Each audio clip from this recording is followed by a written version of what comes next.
Hey guys, it's Jack and Tim from Leap. We are here for something that we've been excited to do and put on the internet for a little while here. Absolutely. So I'm going to introduce us real quick in case you don't know who we are. I'm Jack, I'm the brand manager here at Leap. So basically I'm the guy that if you message us on Instagram or anything like that, you might be talking to me or a couple other people. I'm also the guy that's come up with some of our videos. So if you like our videos, you're welcome. This guy. And if you don't like our videos, please tell me and I promise I'll try and make better videos. This is Tim. Tim is the founder and visionary behind Leap. I'll take it. So a few years ago, Tim had the idea. He's been a reptile keeper almost his entire life since he was a kid. Yeah, a very long time. I kept reptiles as well as a kid, kind of got out of it for a little while. Met Tim as a friend, and he was like, oh yeah, I've been kind of building these habitats, you know, what do you think? Thought they were really cool, and then we actually went to a local pet store, took one of our habitats with us. At that point, Jack caught the bug big time. I said, I don't care what you want me to do, please just let me work with you and make Leap a thing. So yeah, absolutely. We're really excited. Now Tim has been building this reptile room that we're gonna show you here in a second, that's right behind us, the Leap lab, if you will. You've been building this for how long? Well, this is technically round 2 of the reptile room at Leap. Round 1 was before we really had the official go-ahead to turn the passion into a brand. So basically when it was your passion, your money, your and luckily, hobby on the line. Yep, and luckily I have several very, very compassionate business partners, and they believed in me and trusted me to pursue this passion and turn it into something without ever truly knowing what something was going to be. And now we have Leap Lab 2. Yep. Which is pretty. I'm very proud of it. I've worked very hard on it. We've been building it for about 9 months now. In its current location. In its current location. We have all new state-of-the-art control equipment, temperature, humidity, photo period, fans, misting. We'll get into all of it as we show it. So real quick, since this is the intro video, we haven't really talked about it on camera at all or anything like that. You mentioned business partners and them being cool with you, kind of being in the hobby, but yes. What were you doing before the whole Leap thing? So before the whole Leap thing, I've been an avid reptile pet keeper. At home, have panther, chameleon, turtle, bearded dragon, crested geckos, viper geckos for my family, my children. And then essentially when Madagascar opened up again and I found out that I could get a Parsons chameleon, which I had wanted ever since I was a kid in the 90s. I just deep dove back into reptiles. That was that, and you just exploded from there. Absolutely. Cool. Yeah. So let's see what happened with the explosion and where we're at today. Obviously, there's going to be update videos and stuff as we add more stuff, but as a first time going through, this is the part you want to see. Let's go take a look at the Leap lab, the Leap reptile room. We're happy with what we've been able to accomplish so far, and Tim is the real animal expert. I've just recently gotten back into reptiles. Like I said, I kept some anoles and things like that when I was a kid. You know, everybody's kind of basic starter. You go to Petco, especially back in the early 2000s, they pretty much just had anoles if you like reptiles. So that's what I started with, and then I came here, saw some of the stuff that Tim was keeping, and I'm blown away. So starting over on this side over here, Tim, what are all these? Okay. So we pretty much focus with Malagasy species in the Leap reptile room. What Malagasy species means is animals from Madagascar. These are our carpet chameleons. We have one of the, I don't know, I'd like to think we're one of the largest producers of carpet chameleons in the U.S. We're on generation 4 or so. All captive born. I haven't bought a wild caught animal for a few years now, and we produce several hundred of these animals a year. We got into this big time through shared passion with Kevin Stanford and Frank Payne, who also happen to live within a couple hours of me here in Pennsylvania. Fortunately for me, when I decided I wanted to get carpet chameleons about 5 years ago, Frank and Kevin had plenty of captive bred babies available, and so I was able to start that way. And then I've been working ever since, bringing in some of my own bloodlines periodically from the wild. And what you'll see are blue tags meaning males, pink tags meaning females. Currently, males are kept in a more historically traditional chameleon setup with bare bottoms and single plant We are going to be changing that. All of these animals are going to be transitioned into full bioactive. Females, most of our females are kept in bioactive terrariums with a substrate layer on the bottom.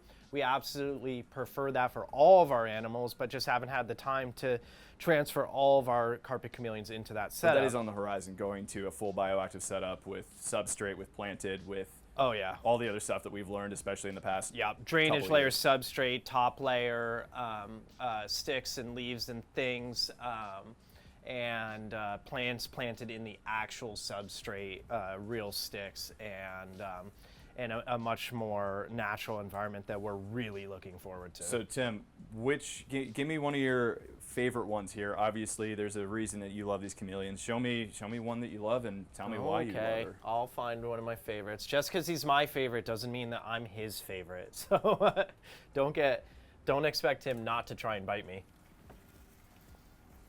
I've been bothering this one this week, so I'll take him out again. He's getting up and he's dive bombing. Here you go, buddy.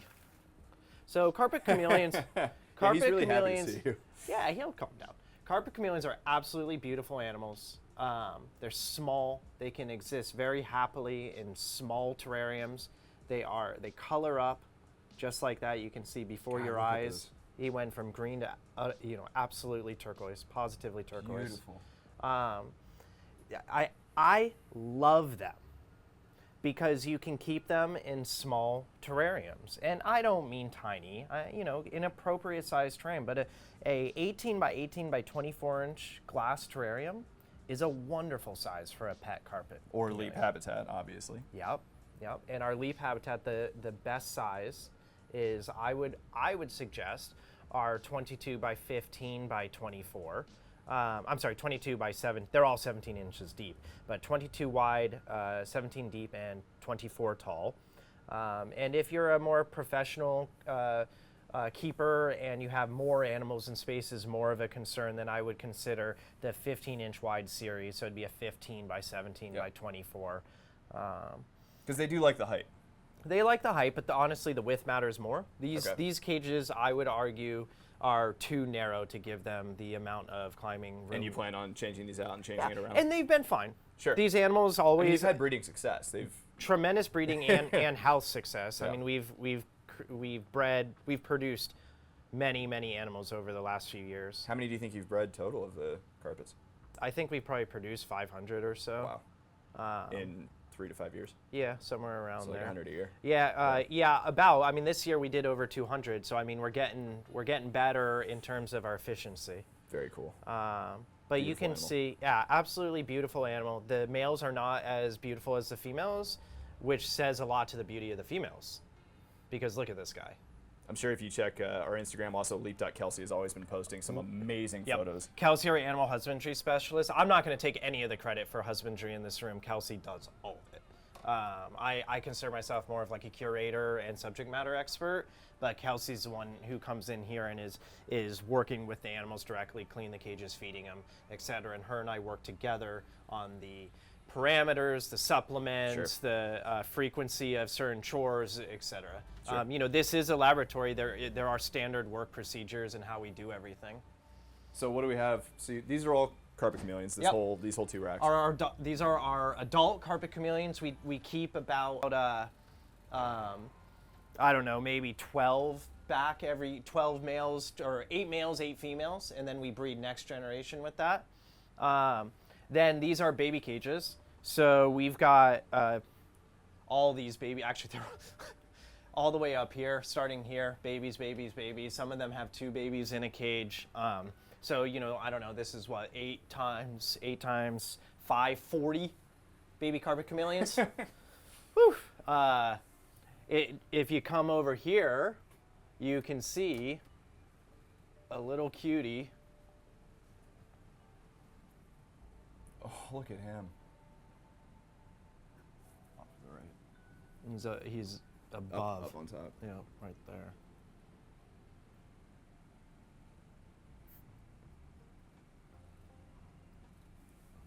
Look at that little guy. And then a couple cages over, you can see just a few months older and how much bigger they are. Thanks for leading right into the question. I actually really wanted to know. So the guy on the right that we just saw, how old's he, and then how old's the one that we're currently looking at? The guy on the right was born 2 weeks ago, and this guy was born 2 months ago. So you can see the increase in size. By 3 months, they're shippable. By 6 months, they're breedable. By 6 months, you can breed them. 6 months, a male and a female are fully sexually mature, and a female can generate eggs successfully and live another couple years. Wow. Yeah. No Yeah. wonder you're able to do 200 Yeah. a year. That's the thing. And then, you know, in the wild, we suspect they probably only live 1 season. Yeah. In captivity, they're living males 2 to 3 years, females 1.5 to 2.5 years. Okay. So what are you doing? Where are you selling most of them? Are you kind of helping other breeders? What I do help you- other breeders. That's your real. Yeah, we're not, It's you a know, passion- we're a it's a passion manufacturer. for breeding. Yep. Yeah, we're a manufacturer. This is research. This is passion. This is development of new technologies and new products and Sure. improvement of the science and technology behind our industry. Okay. And making money on the animals is not really something that is You're relevant. not a breeder per se. No. You're breeding because it's a great way to demonstrate the technology and use, things like really understanding the day cycles, the humidity cycles, the rainfalls, everything that comes with a natural environment, recreating it here in the lab. Yeah. I mean, if you see they're not breeding, you can probably tell they're probably not happy. Right, I mean, plus a million and other we markers. get the ideas of what to develop, what products to develop, what technology to develop from having the animals Sure. and seeing and researching and seeing what could we do better. Sure. So part of the future, the next generation for LEAP is in terms of environmental controls and the changing seasonal variations and nuances that occur with respect to changing seasonal variations. Which we're prototyping and testing right here in the lab. in the room. Yeah. We have this room, the environmental parameters of this room, photo period, temperature, humidity, everything. They change on a day and night basis, and they change on a daily schedule every day over the course of the year. So they're actually following a fully seasonal pattern for a particular location in Madagascar. It's not just setting timers and then changing them every 3 months. Yeah, not even close. Right. Yep. And that's something, stay tuned. I think you might see a little bit more of in terms of LEAP products down the road. Yeah, I'm excited to talk about that. I can't, I don't think we can say too much. But, No, I can't say anything. So our next thing here, this is actually my personal favorite. I was into frogs most as a kid. Like I said, a couple of knolls, but I had red-eyed tree frogs, I had green tree frogs. I had, what are the dwarf ones? The dwarf frogs that live in the water? African dwarf frogs. Oh, yeah. Yeah, I had Yep. those. Anyway, so this is one of my favorites. This is how many generations of tricolor? I mean, it would take a frog expert. I'm not a frog expert, but we've had these tricolor for 10 years, or actually more like 12 years. So there's a male guarding his eggs. He was actually just in amplexus with a female, but those eggs were already there, so I don't know what was going on. He must be quite the He wants more Casanova. eggs, yeah. But there's frogs all throughout this terrarium. The eggs right now, eggs. I counted yesterday. I was in here. There's probably 5. And tadpoles in the water too, last time I checked. Harder to find them. We probably should do a water change. This terrarium requires minimal maintenance. We input flies several times a week, and we probably do a water change every 4 to 6 weeks. Okay. And this started out, I mean, for a lot of you that do your own terrarium builds, especially the people out there that do frog terrarium builds, a lot of them have the water features and stuff like that. Yes. And don't think we left that out. It actually started with that. And Yes. from my understanding of this one, it has grown in so well, it kind of took over the water features. Correct. And because of that, it's now completely self-sustaining. It's a living sponge Yeah. at this point of water. Yeah, Jack's exactly right. This area here, this area here, this area back here, back there, they were all plumbed. They are all plumbed for water distribution. And there's a pump in the bottom that still would probably function. We don't need to plug it in. We don't plug it in because essentially from the bottom all the way to the top is so much organic matter that has grown into place over this foam and cocoa backing that it acts as a moisture wick, and all the plants are able to get they've grown into areas that provide them the ideal water. Is it you can see there's definitely some dead plant matter. We haven't gone back and pruned this tank in probably a year and a half. But that's part of I mean, if you're going for fully naturalistic, you go out in the forest, if you went into somewhere where all these plants naturally grew, you'd probably see things like this. You Yeah. probably see dead plant matter starting to fall and decompose and creating that next generation of, and this is why it's my personal favorite, because it's the fact that it's so many generations and that Yes. it's like this self-sustaining little world. I mean, Yes, it's a it mini is. ecosystem. I mean, look at this bromeliad on top. This is nothing more than Reptivine, Yep. and it's thick with moss grown all around it. The bromeliad's fully grown onto it. It's fun. It's fun. Your terrariums, they don't have to be completely manicured to be beautiful, and this is a good example of that. And we're very careful with this terrarium because the last thing we want to do is break a door on it. Because, like I said, not replaceable, It's and- not replaceable, and this is over 10 years of history, and I don't want to lose it. And the doors aren't replaceable. If you, exactly. Okay, so moving over here. So another planted terrarium, also for frogs, that I happen to love is this one here. Just like that one, established, been here a long time. This is one of our. Give me our the most full history in beautiful. this. All I know is that it's beautiful. I love it, and it has frogs, which I also love. But what's the history? So this is a great one. This one was constructed by Polydema from Vivariums in the Mist. Awesome out guy. in, Met him a out in couple Long times, Island. and his design is amazing. His eye for aquascape is incredible. Yeah. And his plant selection too is you get plants that are not the run-of-the-mill big box store home loads. He gets Home really Depot unique lows. stuff that, and then also puts it together in a way that makes you just go, it's Yeah. art. What it is it's art. And it that's is- a really it's- cool part about terrariums in general is Yeah. you can just have straight up art. By the way, follow him. It's at Vivariums in the Mist. He's on Instagram. Yep. Check his stuff out. Seriously, we're not paid to say that. We just really No, we his like stuff. him. He's a friend. So he developed this whole term. This is actually a biopod, currently out of business as far as I know. It was a really wonderful terrarium design. It had some fatal flaws for the brand, which are unfortunate because we had a bunch of them, maybe like 5, and we Yeah. all loved them. We loved them, especially in the beginning when all the features were functioning. As the features started to fail, we just replaced it with our own stuff. So we have our own lighting, our own misting system, and we no longer need the drip wall or the aeration feature of the biopod, and it works just fine so long as we don't break the door. It's a common theme amongst glass terrariums is that if you break the door, they're essentially not You replaceable. break any of the parts, Yeah. you're Yeah. kind of toast. Yeah. Very So- cool. So another favorite. Now, what do we have in the deli cups down here? Ah, my jewels. These are my babies. These are all Europlatus fantasticus. So on the left side, we've got an animal that was born in August. And she's about that She's right big there on the head to top. tail. Yeah, about that big head to tail. And then on the right, we have a little baby that was born on the 16th, so 2 weeks ago. And there's her cutie little head, and she's about that big. And this is how we raise our babies. We use what's called the deli cut method. There's a small artificial plant, a small layer of sphagnum, and a fruit fly lid. And 3 times a week, we come in and we change out the sphagnum, wash off the leaves, and put the animal back in.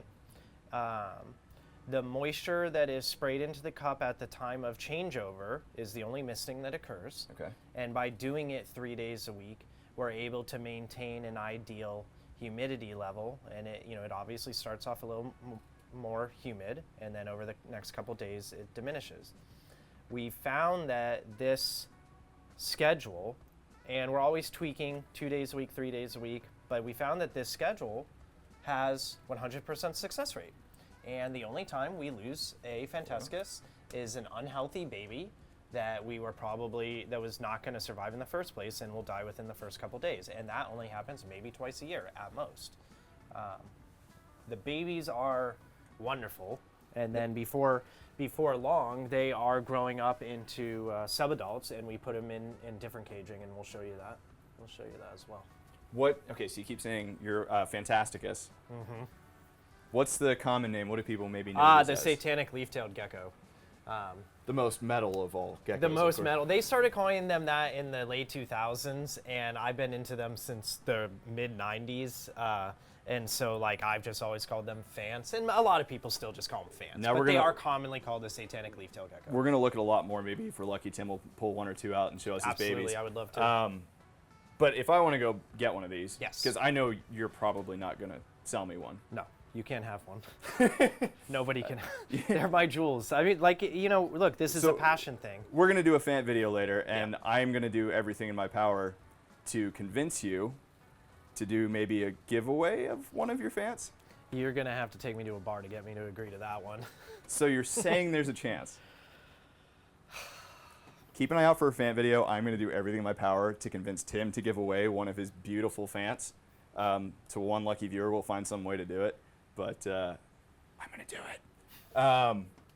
So coming over here, I think the rest of these are all fantastic. Aren't they? Other than these cages here, everything here is Fantasticus. So what are these? So real quick, these are Cerdodactylus eriangiensis, the giant bent-toed gecko.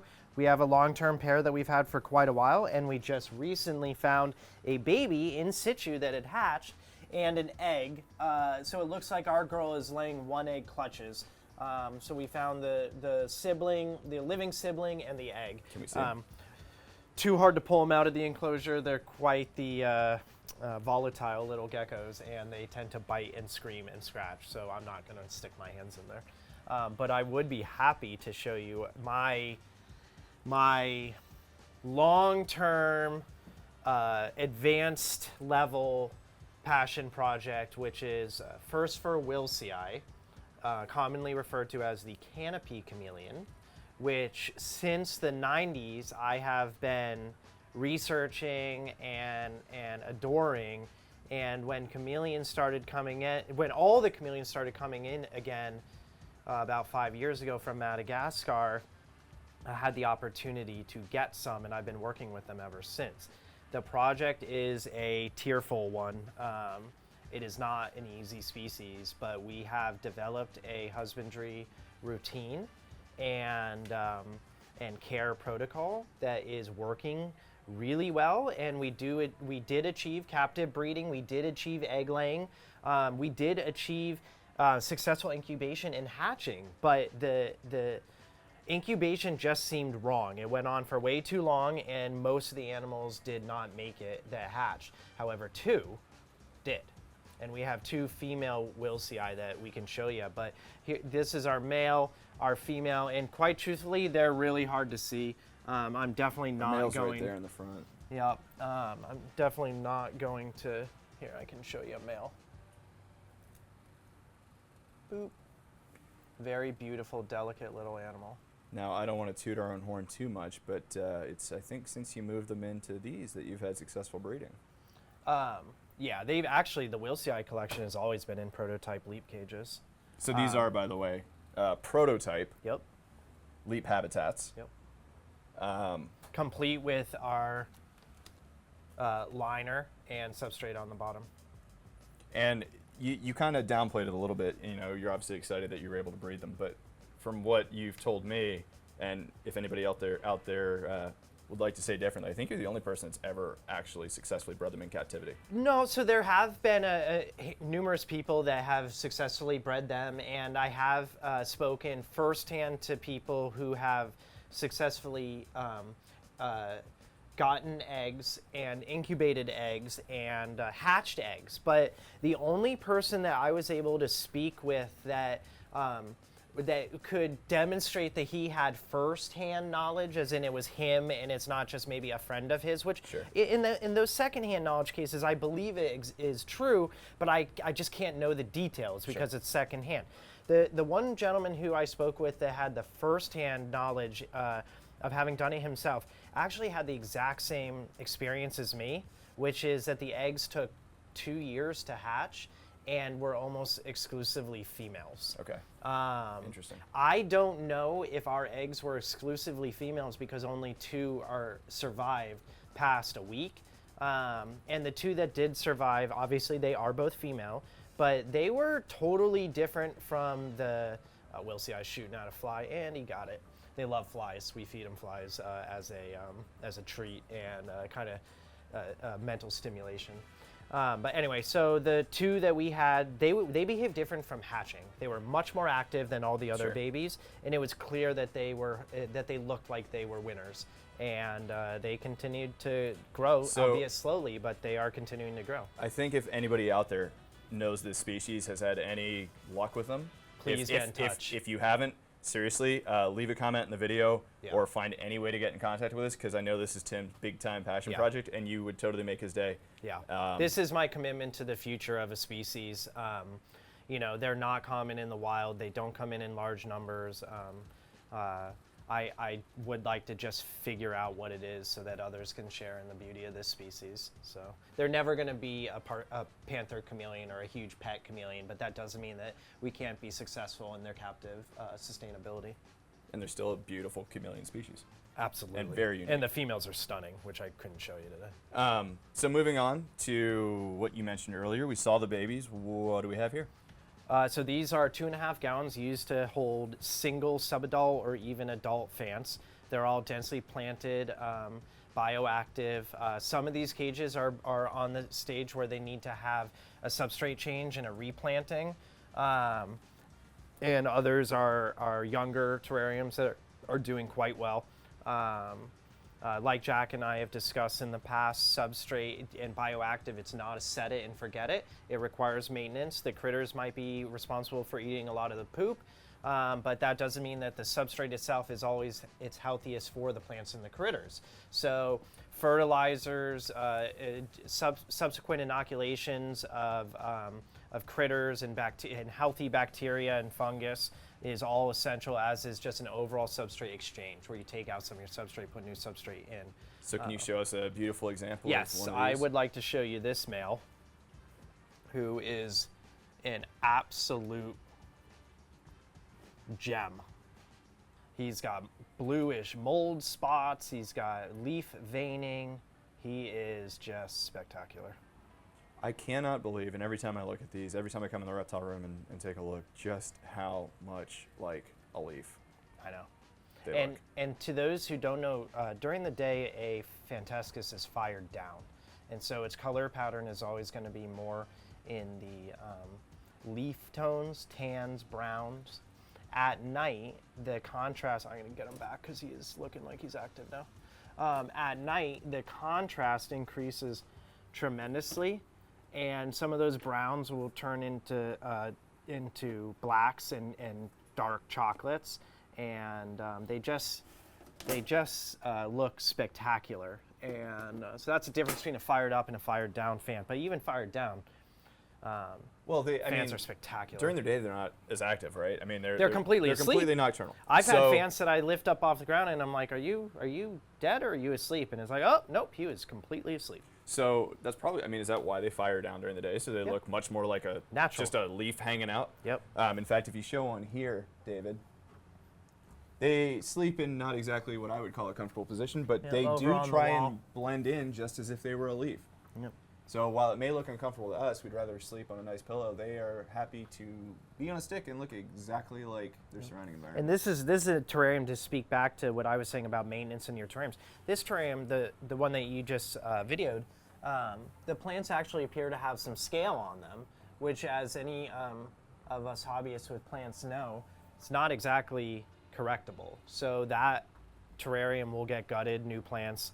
But we're waiting because we're going to be getting our first article cages very soon, habitats for the leap line, and we're going to be redoing the entire room, and that's what we were alluding to earlier with carpet chameleons. All of our animals are going to be in leap habitats, completely bioactive, natural terrariums. And all standardized And with a all leaf system. standardized, So- so that all parts are interchangeable. If anything breaks and needs replacement, all the misting systems are built in. So to show you, the kind full of works. the prototype of how it's eventually going to look, David, if you want to Absolutely, come yep. over here. These are all leap habitats with prototype leap lights. Yep. Notice the lights are attached to the baker's rack, not resting on top of the So you can actually stick your terrarium. hand underneath our lights. And that's both UV and LED lights in our custom extrusion that we designed. Yep. With custom our light. custom clips to help hold into the baker's rack. Everything was designed, you know, when Tim started this, he really wanted it to be a system. He wanted it to be something that as your collection grows, yes, it's great for one, but as your collection grows, your Leap equipment can grow with it. It's modular. It's designed to work perfectly with baker's racks, more than just cage sizing. We have a whole line of equipment for the baker's racks, drainage trays, fogging systems, lighting systems, etc. And that was the goal, is kind of take my reptile laboratory and say, well, how could I make this the absolute best, most effective, easiest to maintain and support system possible? And I am a mechanical engineer. So ease in mechanical and solving a problem came first. I mean, like, so if you look at these, right, like the traditional way, now we have these mounted up out of the way, but traditionally you'd have it sitting on the top, so you got to move the light out of the way. Then you got to open this. Then you got to slide your hand down in, versus the thing that you've always wanted, which is you come over here. Actually, let's do this one because you can see the fan right there. Sure. You just open up your two clips, you open your door up, and look, we can take a look right at that guy. So there's a lot of problems that, as a reptile keeper himself, Tim tried to solve by designing all of these products. And not only that, we wanted them to look good. And lightweight. I mean, if you want to remove a terrarium for maintenance behind, all you gotta do is, I'm not gonna bother doing it now, but you just disconnect the water from the top and you just slide it out. You just pull it out of the baker's rack. Like we said, all the lighting is suspended above it, so there's nothing holding it in place. This thing empty weighs what, 3 pounds? Yeah, 2 pounds? 4 pounds maybe, 3 4 pounds. I mean, some are, are we splitting hairs over a pound either way when you have a glass terrarium that weighs... Yeah, with the substrate, you're probably a fully planted Leap habitat is probably in the neighborhood of 10 to 15 pounds, 10 pounds. Something like that. It depends how much moisture is in it. I mean, whereas it's nothing to lift. Whereas a 10-gallon aquarium alone is probably 10 to 15 pounds, and you gotta be careful. Well, I mean, this is a perfect example of one. So we have, and we just have this in here. There's no animals in this one. This is a demonstration terrarium that we have. We've used it in videos. We've used it for different things. And the doors are off. And the doors are off because all you have to do is pull this pin out, and your doors come right off. You can replace the doors. We're going to offer door kits, obviously. They come standard with screen on bottom, PET on top, and if you want the plastic for top and bottom, you can buy that kit. If you want screen on top and bottom, you can buy that kit too. So, change it. This is going to be the future of everything you see in the reptile room. We showed you the intro. We kind of introduced ourselves, kind of introduced Leap just a little bit. But when we get this all redone with all Leap products, we're going to be really excited. Leap substrate, Leap lighting, Leap everything. So we'll absolutely do another one of these videos. Maybe pull out a few more animals next time too. Maybe have some new animals and maybe a giveaway. Yeah, well, definitely, I'm not committing to the giveaway unless, like I said, but definitely new animals. I don't know, maybe you guys can convince me to give away Fantasticus. We'll see.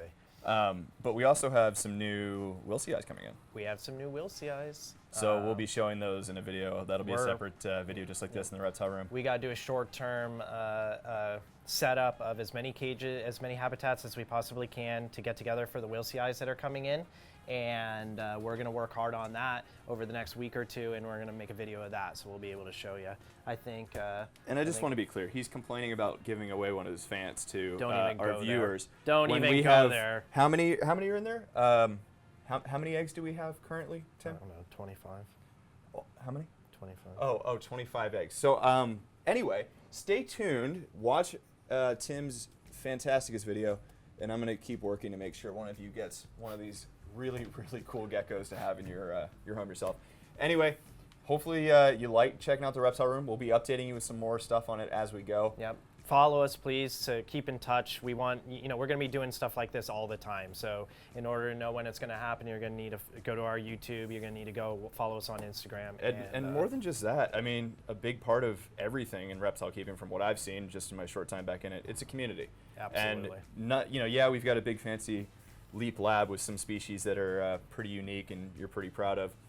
But we have a lot of friends too, and the friends come and visit us all the time, and we look forward to introducing you to our close-knit community of reptile friends, because we couldn't have done this without them. And if you want to come visit, or you have anything that you want to tell us, or maybe some things that you saw that you don't like, please we're do. always learning. We're just hobbyists. You'll find me on Facebook all the time, or Instagram, responding to other people's posts.